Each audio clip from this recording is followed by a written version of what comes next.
Hey mga brods, may balita nga tayo dito po kay The Beast Calvin Abueva. Balibalita kasi na makukuha na rin ito ng San Miguel Beerman at masaya na nga daw.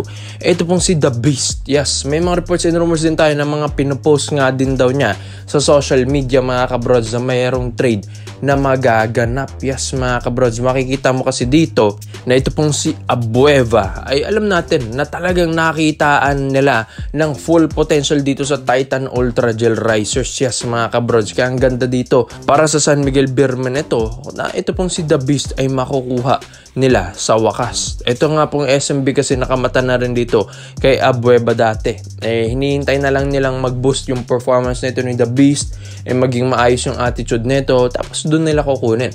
Kaya nga maganda dahil ito pong si The Beast ay nagbabago na, nagiging okay na rin yung shape. Tignan nyo, ang ganda ng performance ngayon sa Titan. Kaya maganda mga brods kung makuha ito ng SMB. Kaya hindi na rin sila talo dito kay Abueva dahil yung energy nito, mahawa ang SMB. Mas maganda at ito, magpi-playoffs pa tayo. Malapit na rin tayo mag-2026 dahil December na rin mga kabrods. Kaya maganda para sa SMB ito na meron silang The Beast Calvin Abueva. Kahit undersize ito sa kanyang posisyon, kahit 6'3" or 6'4" na forward, ito pong si Abueva mga kabrods, hindi pa rin naman nagpapatinag ito, maski import nga pinapatulan. Kaya nga dito sa SMB mahahawa talaga sila sa energy neto ni Abueva dahil bali-balitat sa reports and rumors natin na ang SMB ay parang medyo tinatamad na rin sa mga kilos nila. Kumbaga parang mas naging kampante na sila dahil malakas nga yung team nila. Parang naging kampante na sa mga defensas, offensa, parang naging chill na yung ride nila mga kabrods. Pero unlike dito kay Abueva na talagang energetic na manlalaro. Isang laro,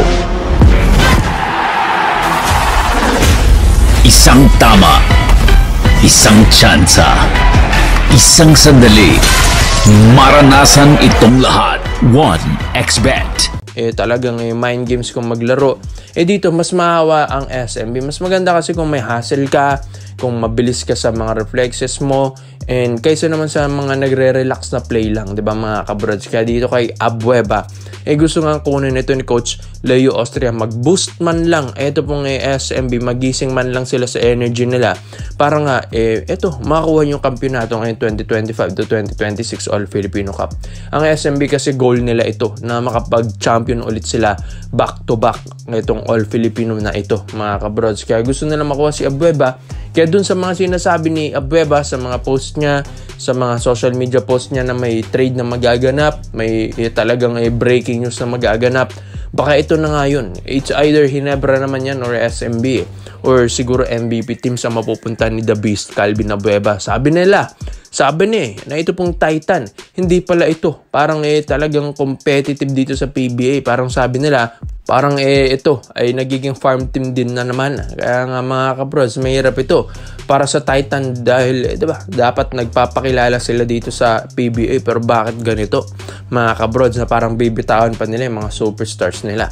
Kaya dito sa SMB, madali na lang yan. Kung may lagay lang yan sa Titan, talagang ibibigay nila si The Beast Calvin Abueva. Para naman sa SMB, syempre, malaking tulong naman sa kanila si Abueva. Dahil hindi rin naman nila ibabang ko ito pong si The Beast dahil mas maganda kung makukuha mo ito as a starter, as a talagang produce ng hustle mga kabrods dito sa SMB, mas maganda magiging flow ng laro ng Beerman. Sabi nga nila, mahirap maging kalaban ito si Abueva, pero masarap maging kakampi. Kaya kukunin na ito ng SMB para wala nang sakit sa ulo pag nakakalaban nila ito. Kaya ikaw mga brods, dapat na bang kunin ng San Miguel Beerman ito pong si The Beast Calvin Abueva? At sa tingin nyo, ito ba yung sinasabi ni Abueva sa social media, yung Abueva to SMB trade? Kaya komenta mo na opinion mo dito mga brods. Isa-isahin natin yan.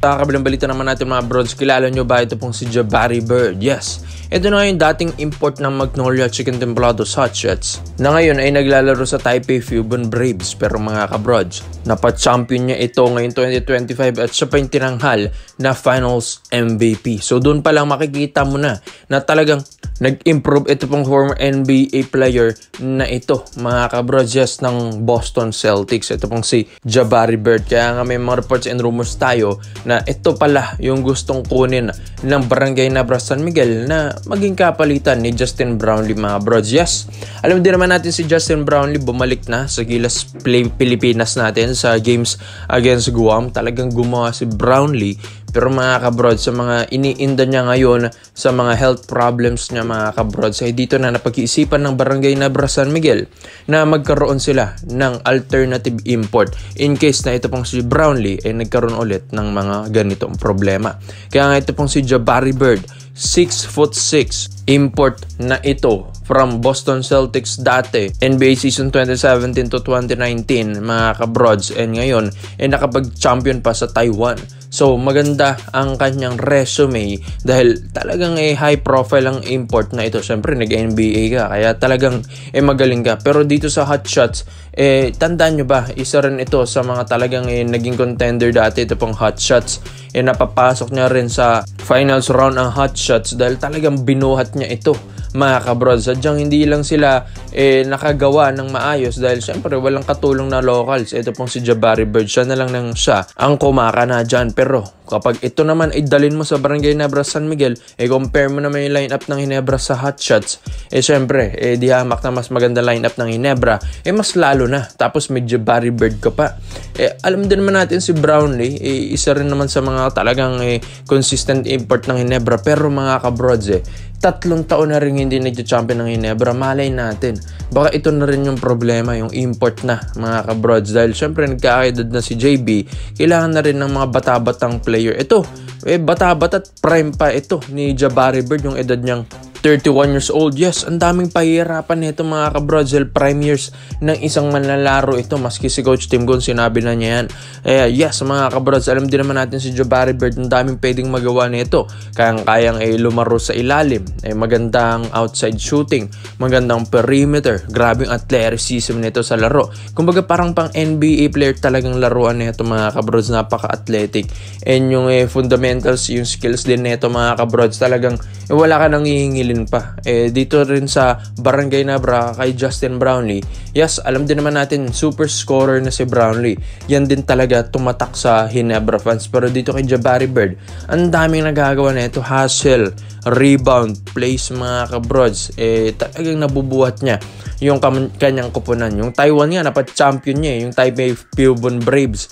Paano pa rin dito sa Ginebra? Magandang lineup din nito kaysa dun sa Taipei Pubon Braves na yun. Kaya nga mga brods, maganda kung magkaroon ng mga alternative import naman ng Ginebra. Pero maganda rin kung masubukan nila lalo. Ito pong si Jabari Bird next season sa Governors Cup 2026. Dahil diamak naman na hindi ito papayahin yung mga Ginebra fans. Dahil ito, former NBA player na paglaro na sa PBA sa Magnolia, and mga kabrods, subok na. Ito pong si Jabari Bird, nakapag-champion kaka-champion lang neto ngayon 2025. Kaya fresh pa, gusto pa rin neto at andun pa rin yung hungerness neto sa laro mga kabrods. Kaya ikaw mga brods, Jabari Bird to Barangay Nabra San Miguel. Kaysa kay Justin Brownlee, komento mo lang po mo dito mga brods at isa-isa natin. Salamat po sa panonood mga brods. This is Kings Basketball Trade Hoops. Yun lang. I'm out.